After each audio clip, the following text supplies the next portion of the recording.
Mateo capítulo 5, verso 5 dice: dichosos los humildes, porque recibirán la tierra como herencia. Dichosos los humildes, porque recibirán la tierra como herencia.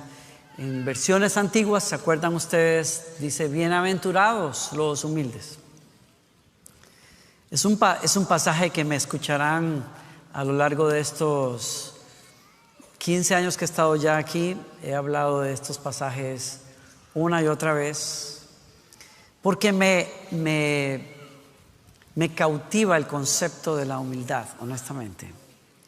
Me cautiva. Entonces, no puedo dejar de orbitar alrededor de ese tema y tratar de entenderlo. Cuando una persona, el reto es, cuando uno habla de humildad, es que cuando habla de cualquier cosa, realmente la gente espera que uno tenga un nivel de autoridad para hablar de eso, ¿no? Que tenga un nivel de conocimiento, por lo menos, para hablar de eso. Y ese es quizás el reto más grande que hay cuando uno habla de humildad, porque si les dijera a ustedes, bueno, mi expertise es la humildad, pues sería obvio que carezco de ella, ¿no? Porque realmente nadie se gradúa jamás de humildad. Yo estoy aquí parándome al frente para decirles: soy un estudiante de ese principio. Me fascina, me cautiva. Quisiera crecer en esto.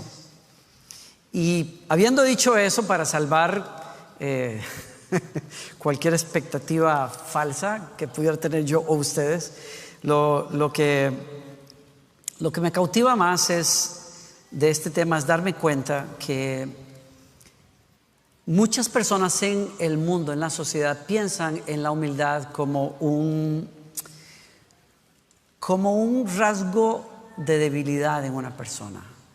No se le ve necesariamente como una fortaleza. Pero si yo leo bien lo que Jesús está diciendo aquí, yo veo otra cosa. Yo veo, primero que nada, que es cierto que Jesús está hablando de algo que va a pasar en el futuro. Las personas que abrazan la humildad, Jesús dice, van a heredar la tierra, y hay una promesa que hay para el futuro de las personas.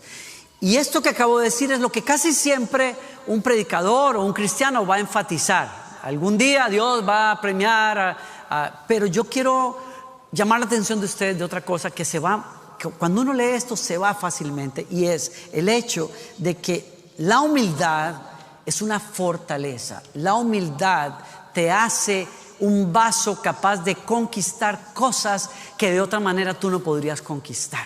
La humildad te hace capaz de conquistar tierras. Primero, conquistar tu propio egoísmo, conquistar el orgullo que nos lleva a un desastre en la vida espiritual. Y más que nada, y lo voy a explicar en un momento, la humildad te hace capaz de conquistar y fortalecer cosas que son valiosas para ti. Dos de esas cosas son tu relación con Dios y dos, tu relación con tu familia, tu matrimonio y tu sociedad. Una persona humilde hereda cosas, conquista cosas, recibe cosas. Una amistad más fuerte con Dios y dos, una relación más fuerte con aquellas personas que son importantes en su vida, con su equipo, su compañía, su familia, su iglesia. Es el caso. Seres humildes son seres fuertes. De eso les quiero hablar hoy. Seres humildes son seres fuertes porque se conectan con Dios y cambian. Si hay una persona que va a poder conectarse con Dios, es una persona que sabe tomar una relación, una postura correcta delante de Dios, que le permite acceder a la bondad, al favor de Dios en su vida. Así lo dijo un pastor hace muchísimos años, Andrew Murray, un librito pequeño que les recomiendo a todos ustedes que lean. Es un clásico cristiano, se llama Humildad, por cierto. Fácil de leer, sencillo, pequeño. Quizás hasta no lo consigas ya en librerías, hay que buscarlo por ahí en alguna usado, qué sé yo. Humildad. Él dice: solo la humildad te enseña a tomar la postura correcta delante de Dios, en donde reconoces que eres nada y que Él es todo. Él es tu Dios. Y tiene mucho sentido, porque ¿cómo un Dios que es todo podría habitar una vasija que se cree algo? No los oigo acá. Este señor lo explica muy bien. La gracia de Dios, dice él, es como el agua, llena recipientes vacíos. Si el agua cae sobre un recipiente que ya está lleno, va a desbordarse por los lados, pero no llena el recipiente. Un recipiente, para ser lleno de Dios, necesita vaciarse de sí mismo. Una persona que quiere conectarse con Dios primero necesita entender cómo relacionarse con Dios. Y uno se relaciona con Dios cuando reconoce: Señor, yo soy nada, pero tú eres todo. Todo aquello, miren, todo aquello que en mi vida, me pongo de ejemplo con permiso de ustedes, pero todo aquello que en mi vida podría ser una fuente de bendición para usted no vino de mí, vino de Él. Él es el que nos llena a los seres humanos y no damos más de lo que Él nos da a nosotros. Todo cristiano es un ejemplo de eso. Así es que si quieres conectarte con Dios, necesitas abrazar la humildad. Solo la humildad te enseña eso. ¿Se acuerdan ustedes? Les he contado hace muchos años, la única vez que estuve en Jerusalén o en Israel, visité Belén y allí visité la iglesia de la Natividad. Y cuando visité la iglesia de la Natividad, entré en esa pequeña iglesia, un edificio que no tiene adornos ni mayor cosa, candelabros y hollín por todas partes, muy descuidado, por cierto. Pero cuando uno entra al altar, avanza hasta el altar mayor y bajas por las escaleras para poder ver ese planché o esa piedra de mármol que tiene una estrella. Si tú quieres conocer más de tu Dios, del misterio que es Dios, siempre tendrás que hacerlo con rodillas dobladas en tu corazón. A mí me recuerda de aquel pasaje en el Evangelio donde Jesús habla de cómo hay personas que se creen presumidas y se creen mejor que los demás, y a raíz de eso enseña una parábola, una historia en donde él dice que había dos personas que quisieron acercarse a Dios en el templo para orar. Uno de ellos era fariseo y se paró enfrente de Dios, y es muy interesante que diga puesto de pie, decía, y dice el Evangelio, hablaba consigo mismo, que en realidad nos dice claramente lo que pasaba. Era un ejercicio religioso que no lo conducía a ninguna parte, porque una persona orgullosa no es capaz de conectarse con Dios. Una persona orgullosa solo está conectada con sus virtudes o con sus supuestos logros. Y él decía: te doy gracias que no soy como los demás hombres, porque los demás son sinvergüenzas, ladrones, mentirosos, como ese sinvergüenza que está ahí atrás, pero yo soy uno que ora y que da diezmos de todo lo que gana, y etcétera, etcétera, etcétera. Lució sus virtudes puesto de pie delante de Dios. Y en contraste, dice Jesús, mientras tanto, un publicano, un cobrador de impuestos, el tipo peor visto en la sociedad hebrea del primer siglo, se acercó a Dios de otra manera. Dice, estando postrado en el suelo, se golpeaba el pecho y decía: Dios, sé por mí lo que yo no puedo ser, sé propicio a mí, pecador. El favor y la gracia de Dios se derraman sobre humildes. Y díganme, así dice, de hecho, Primera de Pedro, dice: Dios resiste a los soberbios, pero le da gracia a los humildes. Y díganme una cosa, ¿qué es lo indispensable, verdaderamente indispensable en la vida de una persona que quiere conocer a Dios? La gracia. Porque solo la gracia te abre la puerta al corazón de Dios. Porque solo la gracia saca fortalezas cuando tú eres débil. Solo la gracia santifica a un pecador como usted y como yo. Solo la gracia de Dios termina la obra que Jesucristo comenzó en todos nosotros. Solo la gracia de Dios puede conectar a seres humanos comunes con un Dios eterno y maravilloso que vive en la luz inaccesible. Es la gracia de Dios. Solo la gracia de Dios puede levantarnos de donde estábamos nosotros. Solo la gracia de Dios puede abrirte la puerta a donde tú tienes que llegar, a tu destino en Dios. Yo necesito la gracia de Dios. Y si la Biblia dice que Dios da gracia al humilde, si hay algo que yo necesito, es gracia. Y si necesito gracia, necesito humildad. La humildad te conecta con Dios en una relación fuerte con Él. En segundo lugar, seres humildes se conectan de manera correcta con los demás. Porque la humildad es una fuerza que nos conecta con los demás de una manera positiva. Es una fuerza social. Porque hace de grupos, equipos, familias algo más fuerte, algo más resiliente. ¿Por qué digo yo eso? Encontré una definición preciosa que me ha hecho pensar por años sobre esto. Humildad no es pensar menos de mí, como muchos piensan, sino pensar menos en mí para pensar en los demás. ¿Alguien me escuchó? Si esta definición es poderosa como yo creo que lo es, me ubica claramente, me saca de un concepto equivocado de humildad, donde no soy yo, gloria a Dios, todo es para Cristo. Como algunos muchachos cuando comenzábamos a dirigir adoración hace muchos años, no me mira a mí, mira a Cristo, cierra los ojos, gloria a Dios, nos escondíamos, toda la gloria para Cristo, los aplausos no son para mí, nos escondíamos detrás de los púlpitos como si eso fuera humildad. Eso es falsa humildad, porque la humildad no oculta lo que tú eres, no oculta lo que tú has logrado, no oculta tus capacidades, no tiene que ver nada con eso. Tiene que ver con una actitud que tienes hacia los demás. Es muy distinto. Tiene que ver con cómo tú ves a los demás. Es muy distinto. No es entonces una actitud para bajarte a ti, es una actitud para levantar a los demás. Es muy diferente. Entonces es una virtud espiritual porque te conecta con Dios, pero es una virtud social porque te ayuda a conectarte de manera correcta con los semejantes, con las demás personas. No es que elimina el valor de un individuo, sino que lo pone en contexto con respecto a los demás. Soy lo que soy. Por eso cuando alguien es humilde puede pensar, soy lo que soy, tengo lo que tengo, no solo para mi bien, sino para construir, impulsar y ayudar a los demás. ¿Alguien me sigue aquí todavía? Encuentro una definición preciosa por un señor que se llama John Dixon, que dice: humildad es la noble decisión de renunciar a su posición, desplegar sus recursos y usar su influencia por el bien de otros antes que por mí mismo. Renunciar a mi posición, desplegar mis recursos y usar mi influencia por el bien de otros antes que por mí mismo. Voy a dar unos ejemplos de cómo es que esto se aterriza realmente en la Biblia y en la vida diaria, pero quiero que veas antes de eso cómo se ve lo opuesto de la humildad. El daño que hace lo opuesto a la humildad, ¿qué es? Es el orgullo.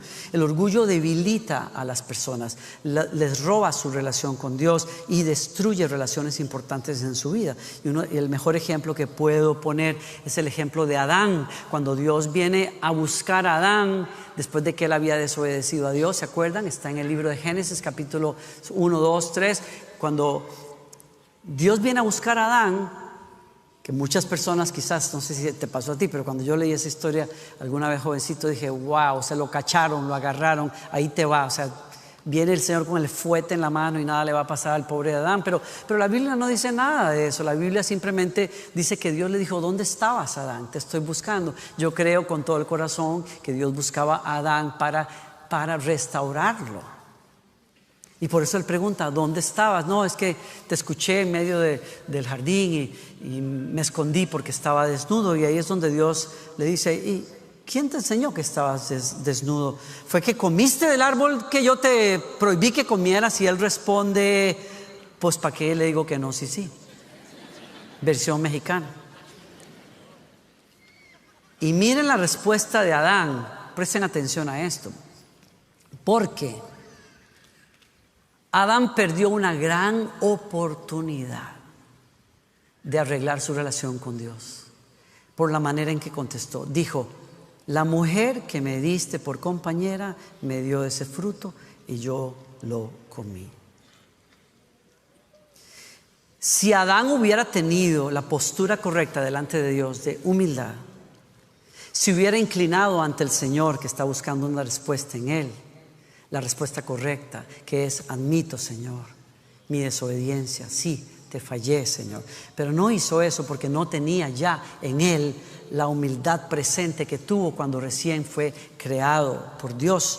Tenía orgullo, había abrazado el corazón de Satanás, que es el orgullo, y entonces se defiende. ¿Cómo se defiende? Pone justificaciones. A los de nosotros que somos líderes, las alertas rojas se levantan cuando estamos tratando con una persona que está necesitando ayuda. Se levantan todas las alertas cuando uno se acerca para cuestionar y preguntar, tratar de encontrar soluciones, y lo que sale por todas partes es la mujer que me diste, el esposo que me diste, es que la iglesia, es que el grupo, es que el equipo, es que el pastor, no sé. Ponle tú la justificación que quieras. Todo menos asumir la responsabilidad de lo que está pasando con tu vida. Ese es el síndrome de Adán en la vida de una persona. No lo hizo, no pidió perdón, no buscó restauración. Humildemente, ¿qué hizo? Acusó a Dios, le dijo: la mujer que tú me diste. ¿Habían visto eso? Aquí el que está en problemas era Dios. Porque a ti, ¿a qué hora se te ocurrió? ¿A qué hora yo te pedí? Esta mujer que por curiosa se comió la manzana. ¿Quién la manda? ¿Quién la mete a ella a estar hablando con un desconocido? ¿Por qué no me llamó a mí? Etcétera, etcétera, etcétera. La vieja es la que tiene la culpa aquí. ¿Y por qué? Porque tú fuiste el que me la escogió. Tú fuiste el que me la dio. El que tiene un problema aquí eres tú. Tienes que tener un poquito más de discernimiento, Señor. Yo necesitaba una mujer más callada. Yo necesitaba una mujer más así o más asá. Yo necesitaba otro tipo de persona, pero no esta. Te equivocaste conmigo, Señor. No asumió la responsabilidad que un hombre tiene que asumir por los retos de su hogar. Los niños se justifican, los hombres asumimos responsabilidades.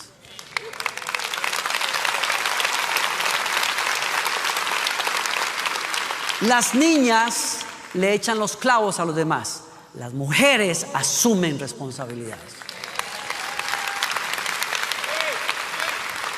Y ahí Adán perdió una gran oportunidad de la que estamos bebiendo todos nosotros hasta el día de hoy. Como dice mi suegra a veces, Adán la hizo bien hecha. Cuando uno tiene que estar limpiando y trabajando y cocinando, ella siempre dice, termina de hacer algo y dice, no, la hicieron bien hecha.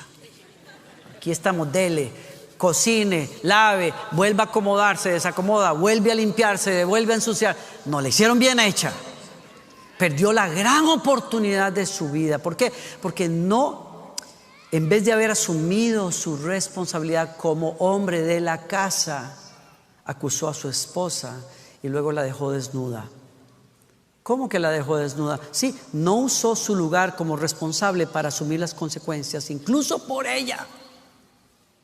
La descubrió delante de Dios mismo.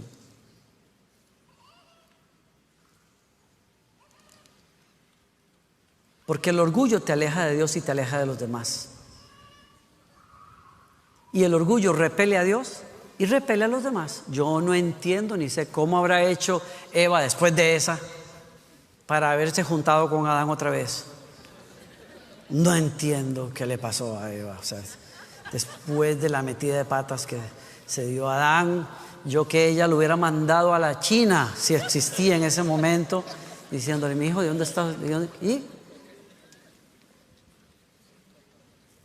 Porque seres humildes se redimen a los demás. Seres humildes redimen, levantan a los demás.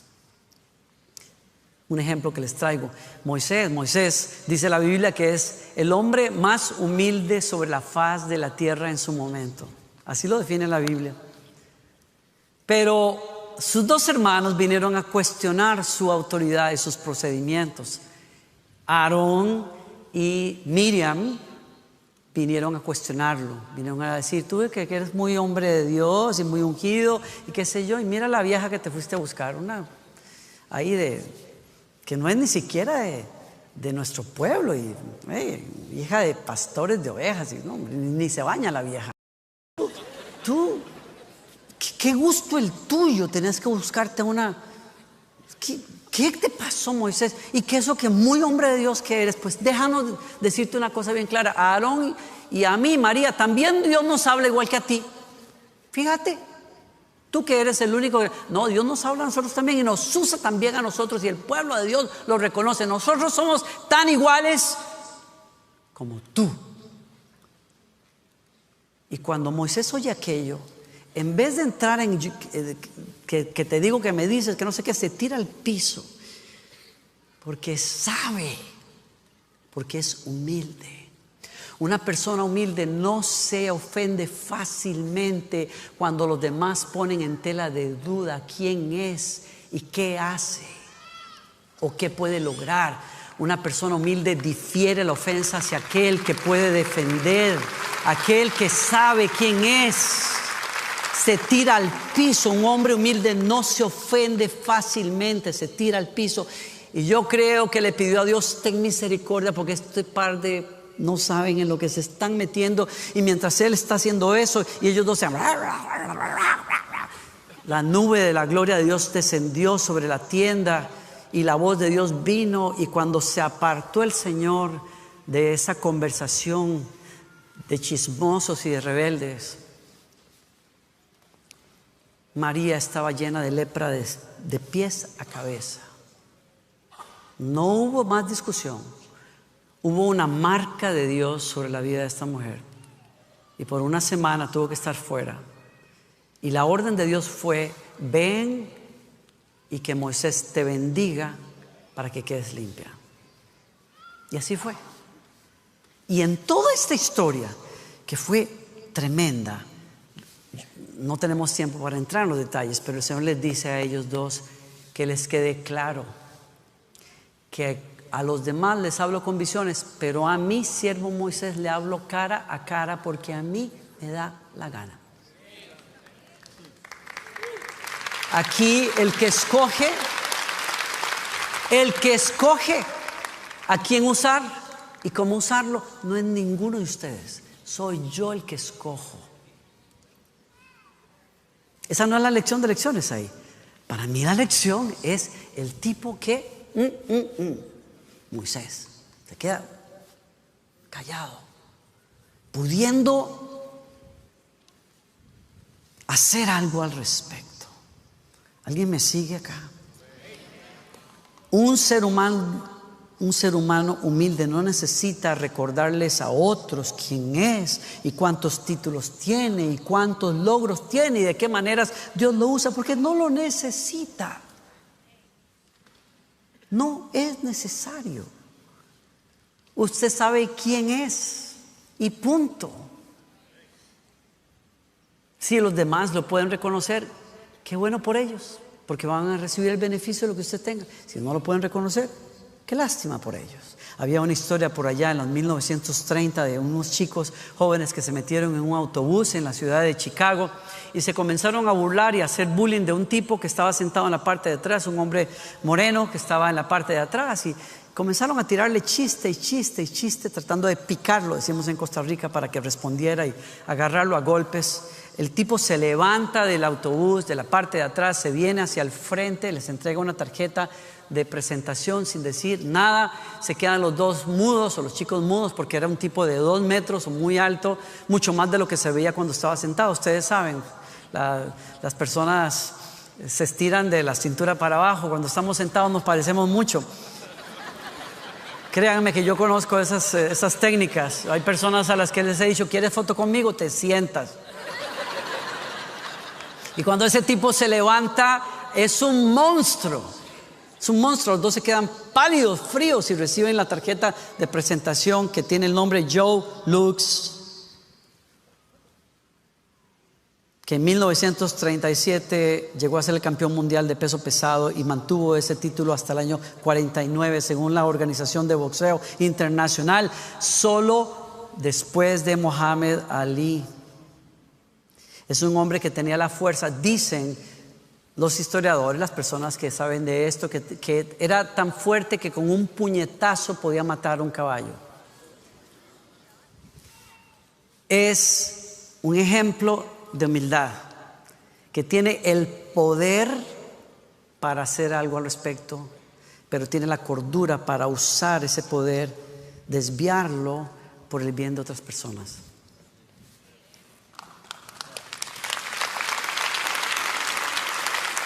Y termino acá. Un ser humilde es un ser que puede servir a los demás. ¿Por qué? Porque la humildad es una actitud que dirige cómo trato a los demás. Y va más allá de una actitud, es una acción. Yo decido ver y decido tratar a los demás de una manera digna. Y eso comienza con mi esposa, con mis hijos, esposas, con tu esposo, con tus hijos y con el resto de la sociedad. Y mi mejor ejemplo es Jesucristo. Por eso Pablo dice, y usa una paráfrasis, es decir, no es una traducción exacta. Dice Filipenses 2, escuchen esto y terminamos acá. Piensen de ustedes de la misma manera que Cristo Jesús pensó de sí. Él tenía el mismo estatus con Dios, pero no pensó tanto en Él como para aferrarse a toda costa a esas ventajas. De ninguna manera. Cuando vino el tiempo, dejó de lado los privilegios de la deidad y tomó el estatus de un esclavo, se hizo un ser humano. Y una vez hecho ser humano, permaneció como tal. Fue un proceso increíblemente humillante. Nunca reclamó privilegios especiales. En cambio, vivió una vida sin egoísmo y obediente hasta la muerte y la peor de todas, una crucifixión. Y ese es nuestro ejemplo. Yo escucho personas de corte humanista que solo creen en el poder del ser humano, hablando de la humildad hoy y llenándose la boca diciendo que la humildad es una virtud humana. No, señores. La humildad es una virtud eminentemente cristiana. El que cambió el concepto de lo que era humildad, que en el Imperio Romano era un rasgo de debilidad, en un rasgo de fortaleza, se llama Jesucristo.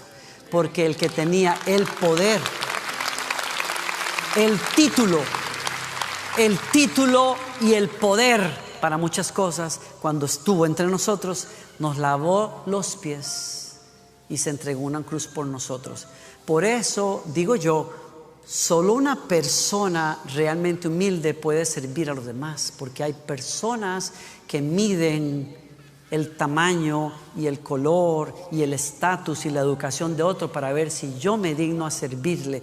Pero cuando hay alguien que es como Cristo, puede usar lo que sea que tenga para lavarle los pies a uno que parece más pequeño, pero porque lo veo como Cristo lo miraría, lo sirvo igual.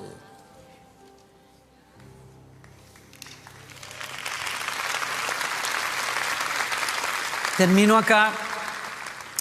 Por eso Pablo dice en la primera parte de ese capítulo 2 de Filipenses, si es que han sacado algún provecho de seguir a Cristo, si es que su amor ha hecho alguna diferencia en sus vidas, si es que para ustedes significa realmente algo ser parte de una comunidad cristiana, si tienen corazón, si realmente les importa, háganme un favor, pónganse de acuerdo.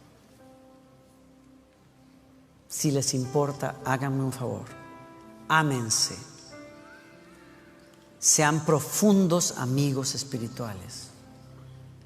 No traten de llegar arriba a codazos, no se ganen el puesto con cuentos, más bien háganse a un lado y ayuden a otros para que avancen. No se obsesionen con el deseo de sacar ventaja. Olvídense de ustedes lo suficiente como para extender a otro una mano de ayuda. Porque una persona humilde crea familias poderosas, crea equipos poderosos, crea iglesias poderosas. Solo póngase a pensar lo que puede pasar en una familia donde cada persona sabe quién es, pero usa desde su educación hasta sus habilidades para hacer que el otro avance. ¿Cómo quedaría eso? ¿Qué pasaría con nuestros matrimonios si en vez de estarnos apuntando las falencias, comenzáramos a tratar al otro y a ver al otro como alguien que a Cristo le costó su sangre y lo levantáramos y lo celebráramos y usáramos lo que esté en nuestro alcance para dignificar a la otra persona, no para achacar cosas, no para apuntar cosas, no para desnudar cuando la persona se queda desnuda, sino para servirlo, para lavar sus pies, cubrir sus falencias, celebrarlo. ¿Cómo serían nuestros equipos si dejáramos de culparnos a las espaldas y serruchar el piso de la otra persona cuando no está? Y usáramos lo que somos para avanzar a los demás en su propósito. La humildad es poderosa. Y oro en el nombre del Señor que Jesucristo, por su Espíritu Santo, te sacuda el corazón hoy y te lo mueva a buscar ser alguien humilde. ¿Están conmigo todavía? Termino con esta frase también de este autor que dice: la humildad es la única entre las virtudes que si piensas que la tienes, probablemente no sea así. Es como decir, búscala, pero no te obsesiones en probarle a los demás que eres, porque a nadie convences cuando tú le dices que lo eres. A nadie. La humildad solo se ve en acción, como tú tratas a los demás, como tú levantas a los demás, como tú sirves a los demás. ¿Alguien recibe esa palabra hoy?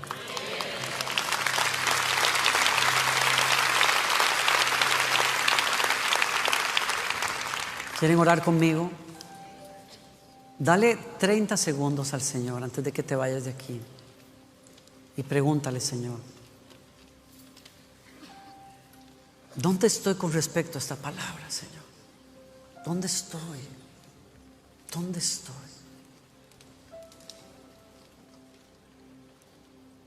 Y dile dónde estás: Señor, yo me abro a tu Espíritu Santo hoy. Me abro a tu Espíritu Santo. ¿Quién podría convencerme, Señor? ¿Quién podría? Si tu Espíritu Santo no me ayuda, ¿quién podría mostrarme realmente lo vanidoso que es mi corazón si tú no lo haces, Señor? Porque tengo una tremenda capacidad de autoengaño. Yo tengo una tremenda capacidad de justificarme delante de mí mismo y decir: tengo la razón, tengo por qué. Tú sabes, Señor, la gente o los demás no aprecian lo que yo soy, lo que yo puedo hacer, lo que yo puedo lograr, porque todavía yo soy el centro de la discusión. Pero yo me vacío, Señor, hoy de mí mismo. Aquí a tus pies me humillo bajo la mano para que tú seas todo.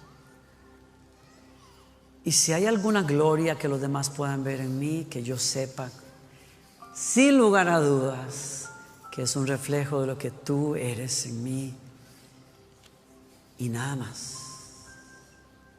Ayúdame, Señor, en situaciones donde yo quiero recordarle a los demás quién soy y qué puedo hacer y qué he logrado. Y quiero recordarle a los demás mi currículum, mi pedigrí. Que cuando quiero recordarle a mis hijos que tienen que hacer caso porque yo soy la autoridad. O a mi esposa porque yo soy la cabeza.